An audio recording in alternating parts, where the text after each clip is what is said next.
Business की दुनिया में 1 अप्रैल का बड़ा महत्व है। अप्रैल के महीने से ही तो नए फाइनेंशियल ईयर की शुरुआत होती है और अप्रैल में ही हुए बदलाव देश के हर आम और खास को प्रभावित भी ज्यादा करते हैं।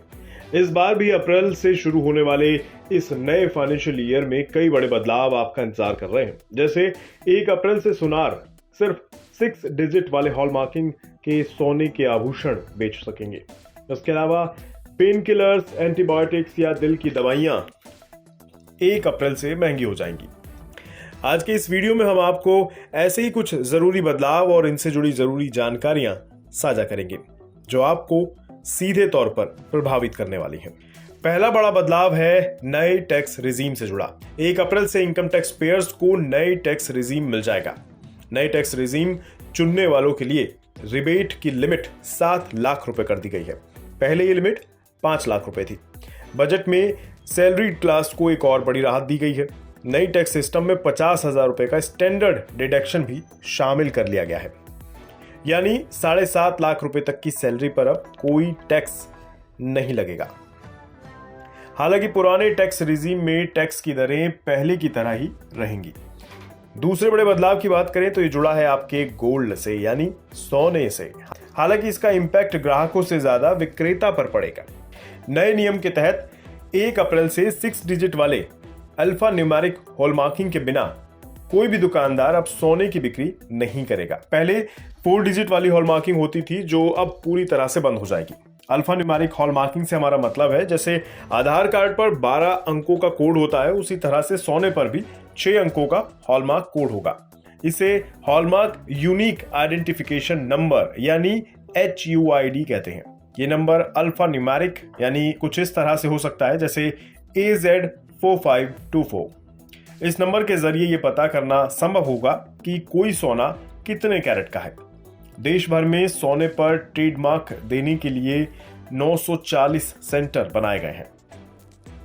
तीसरे बड़े बदलाव की ओर बढ़ते हैं। ये जुड़ा है आपके प्रोविडेंट फंड से जुड़ा, यानी PF से जुड़ा। दरअसल प्रोविडेंट फंड यानी PF से निकासी को लेकर टैक्स के नियमों में कुछ बदलाव किए गए हैं। 1 अप्रैल से PF अकाउंट से पैन लिंक्ड नहीं होने पर भी आप पैसा निकालते हैं तो अब आपको 30% की जगह 20% TDS देना होगा।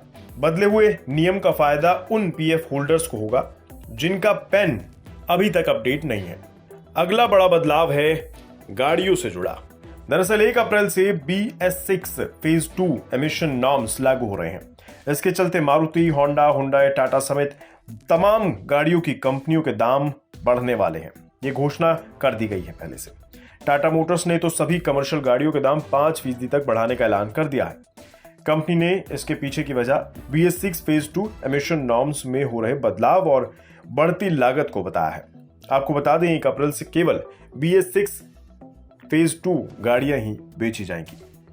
अगला बड़ा बदलाव दवाइयों से जुड़ा है, यानी आपकी मेडिसिन से जुड़ा है।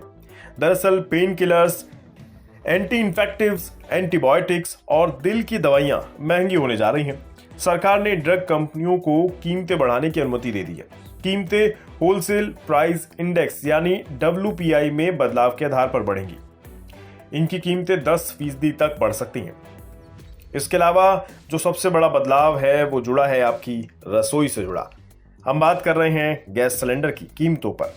जी हाँ, सरकारी ऑयल मार्केटिंग कंपनियां हर महीने ही 1 तारीख को गैस सिलेंडर के दामों की समीक्षा करती हैं। इसके बाद दाम घटाने हैं, बढ़ाने हैं या फिर स्थिर रखने हैं, इनका फैसला लिया जाता है। जैसा कि पिछले महीने ही आपने देखा, 14 किलो 200 ग्राम वाले घरेलू LPG सिलेंडर के दाम 50 रुपए तक बढ़ा दिए गए। इसके बाद दिल्ली में इसकी कीमत 1103 रुपए हो गई। इसी तरह अलग अलग शहरों में अलग अलग दाम हो सकते हैं। वहीं 19 किलो वाले कमर्शियल गैस सिलेंडर के दाम भी बढ़ा दिए गए, जो कि करीब 350 रुपए तक बढ़ाए गए, जिसके इजाफे के बाद दिल्ली में ये कीमत कमर्शियल गैस सिलेंडर की हो गई 2119 रुपए 50 पैसे। यानी 1 अप्रैल 2023 आपके लिए कुछ फायदे की खबरें होंगी, इसमें कुछ नुकसान की भी। अब बस आपको तैयार रहना है इन बदलावों के लिए।